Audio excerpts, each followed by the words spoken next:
सुप्रभात बच्चों। स्वयं संकल्प इंटरमीडिएट कॉलेज बकरीवान जानी सोनभद्र के इस ऑनलाइन क्लासेस में मैं दीपक कुमार आप सभी का स्वागत करता हूं। आज हम क्लास 10th विषय विज्ञान का पाठ 6 जय प्रक्रम का भाग 6 पढ़ेंगे। इससे पहले हमने 5 भाग तक पढ़ लिया है जय प्रक्रम का, जिसके अंतर्गत हमने सभी जय प्रक्रमों के बारे में पढ़ लिया है। यह भाग 6 है। आज हम पढ़ेंगे उत्सर्जन तंत्र के बारे में। ठीक है, उत्सर्जन तंत्र के बारे में। उत्सर्जन तंत्र में हम सीधे सीधे कर सकते हैं। पहले जानेंगे कि उत्सर्जन है क्या।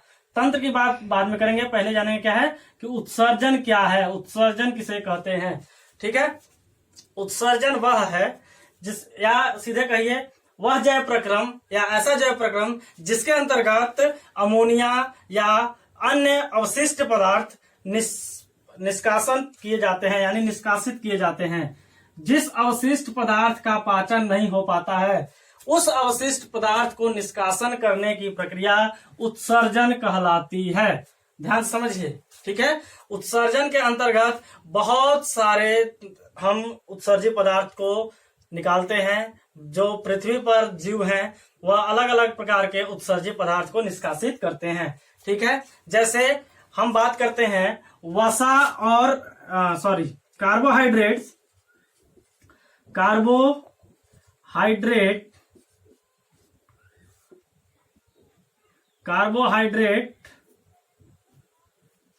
तथा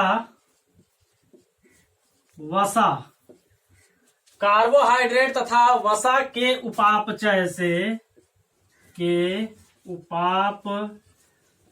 से पॉइंट नोट करिएगा। फर्स्ट पॉइंट हो गया कार्बोहाइड्रेट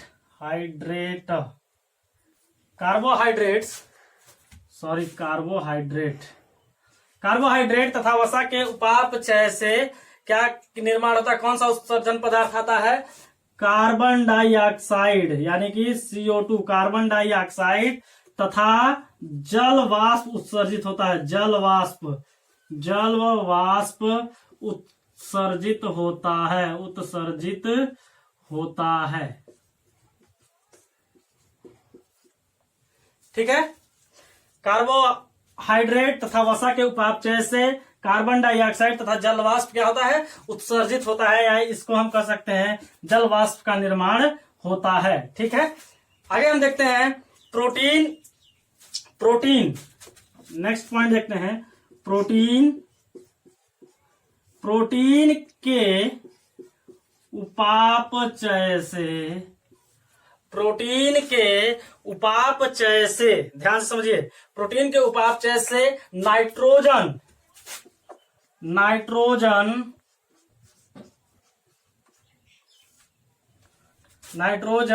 उत्सर्जित होता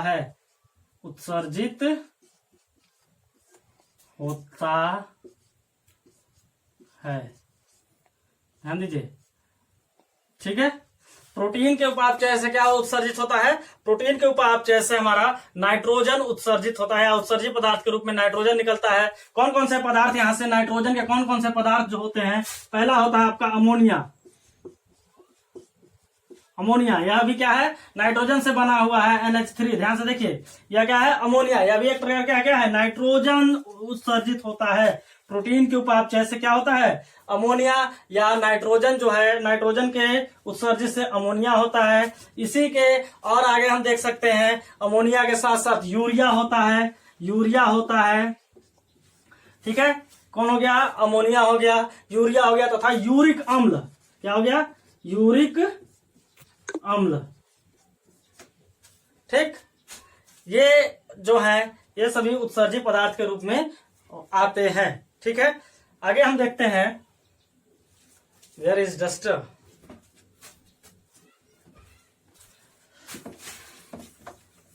आगे हम देखते हैं, हमने 2 चीज देखा कि कार्बोहाइड्रेट्स तथा वसा के उपापचय से क्या होता है? कार्बन डाइऑक्साइड तथा जलवाष्प का निर्माण होता है, यानी वह उत्सर्जित पदार्थ होता है।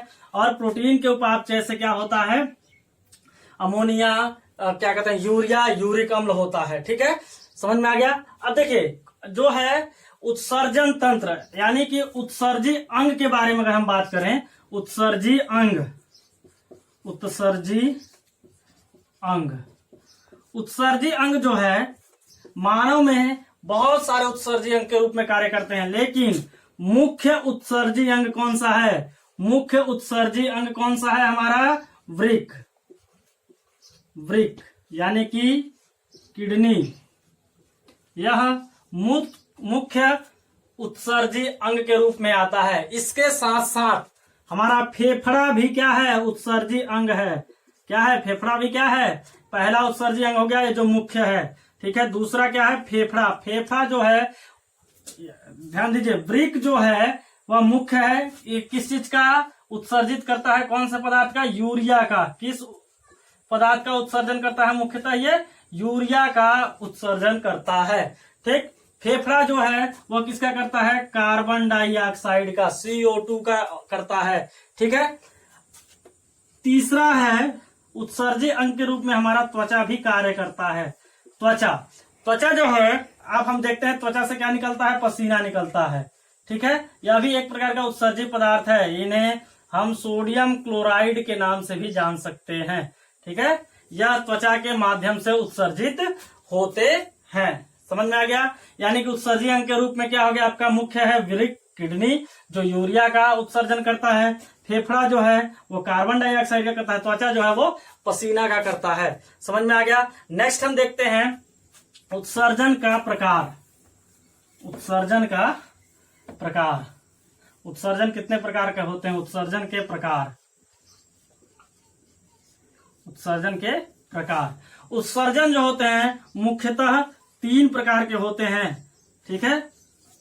उत्सर्जन जो होते हैं वो 3 प्रकार के होते हैं। सबसे पहला होता है अमोनोटेलिक। क्या होता है? अमोनोटेलिक।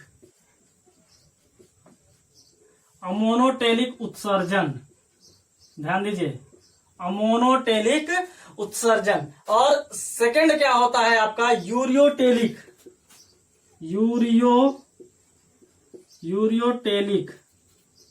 यूरियोटेलिक उत्सर्जन, ठीक है।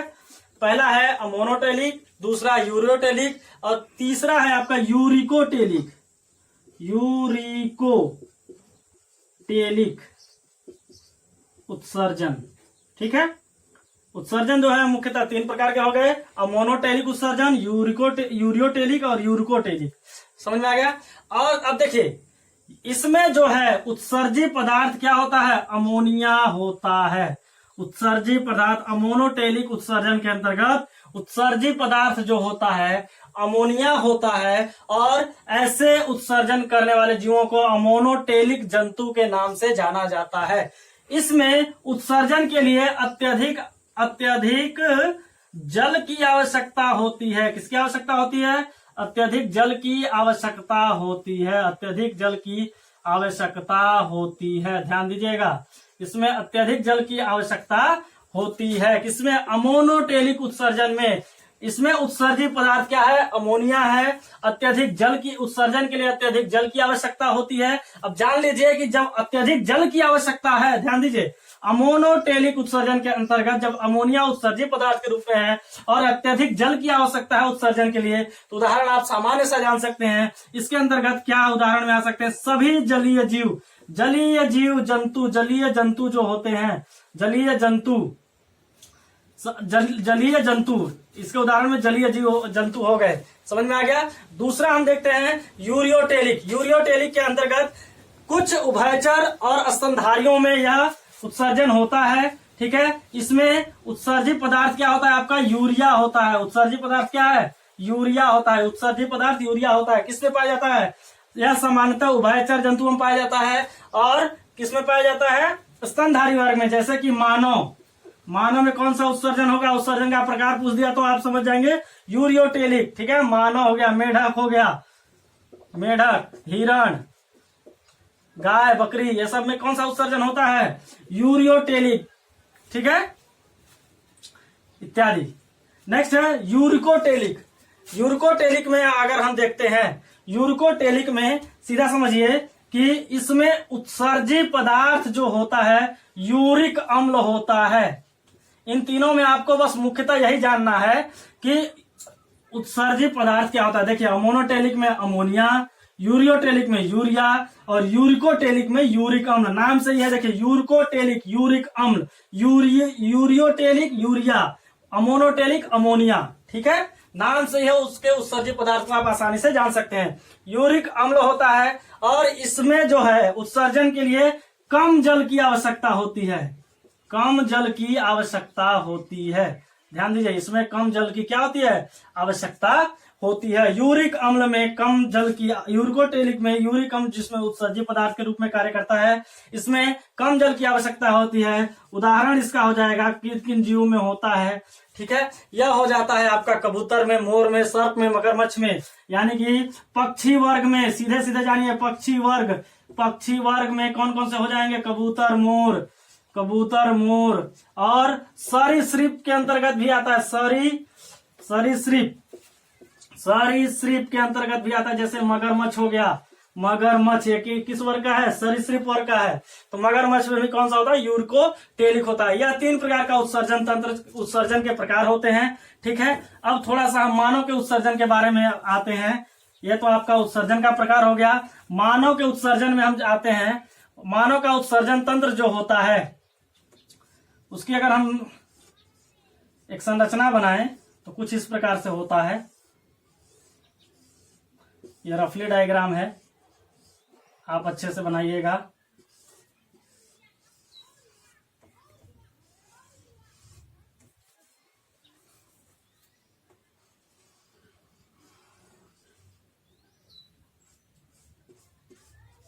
ठीक है, ये क्या है, 2 जोड़े क्या पाए जाते हैं, वृक्क पाए जाते हैं, किडनी। ठीक है, और ये जो है ये रक्त वाहिनियां हैं। क्या है, रक्त वाहिनियां। इसमें एक लाल कलर का होता है, लाल रंग का होता है, दूसरा होता है नीले रंग का, यानी कि धमनी और शिरा। ठीक, इसको बोलते हैं मूत्राशय।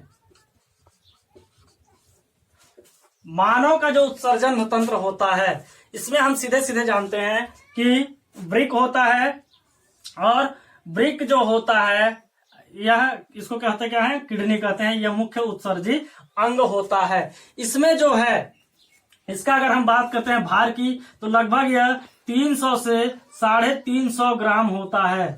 मानव में जो वृक्क का भार होता है 300 से 350 ग्राम होता है। और इसमें जो है उत्सर्जित पदार्थ के रूप में मूत्र या यूरिया, क्या निकलता है, यूरिया। ठीक है, यूरिया किस रंग का होता है, पीले रंग का।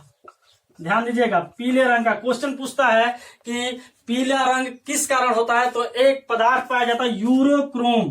पीले रंग का कारण क्या है, यूरोक्रोम। ध्यान से जानिएगा, इस यूरोक्रोम के वजह से ही पीला रंग होता है। ठीक है, मूत्र का पीला रंग किसके वजह से होता है, यूरोक्रोम के वजह से। इसका अगर हम पीएच मान देखते हैं, इसका पीएच मान कितना होता है, 6 होता है। पीएच मान कितना होता है, पीएच वैल्यू, पीएच मान जो होता है वो 6 होता है। यानी कि किस प्रवृत्ति का है, अम्लीय प्रवृत्ति का है, अम्लीय प्रवृत्ति। इसका पीएच मान क्या होता है, 6 होता है, या अम्लीय प्रवृत्ति का है। ठीक है, इसके द्वारा बात हम करते हैं, यहां से यह कहाँ आ जाएगा, मूत्र इस मार्ग के द्वारा मूत्राशय में आ जाता है, और यहाँ से मूत्र मार्ग के द्वारा यह बाहर निष्कासित कर दिया जाता है। ठीक है, एक चीज और जानिए कि मनुष्य के मूत्र के द्वारा विटामिन सी शरीर के बाहर निकाला जाता है। जो विटामिन सी का उपयोग किया जाता है खाने में, ठीक है, उस विटामिन सी को उत्सर्जित किया जाता है कहां से, इस मूत्र के द्वारा। किसका, विटामिन सी का। विटामिन सी ध्यान में आ रहा होगा, विटामिन सी के स्रोत आ रहे होंगे, क्या क्या है, जो भी खट्टे पदार्थ हैं, आंवला, नींबू, ये सभी क्या है, अचार, ये सभी में विटामिन सी पाया जाता है। सिरका, ये सभी में क्या है, विटामिन सी पाए जाते हैं। खट्टे पदार्थ में विटामिन सी पाया जाता है। ठीक है, विटामिन सी का भी क्या होता है, यहीं से बाहर निकाला जाता है। किसके द्वारा, मूत्र के द्वारा ही विटामिन सी भी बाहर निकाला जाता है। ठीक है, इस तरीके से आप यह जैव प्रक्रम का भाग कंप्लीट हुआ। नेक्स्ट आगे हम क्वेश्चन आंसर पीडीएफ के माध्यम से आपके पास पहुंचेगा। तब तक के लिए धन्यवाद। आगे हम नेक्स्ट चैप्टर पढ़ेंगे नेक्स्ट डे। Thank you.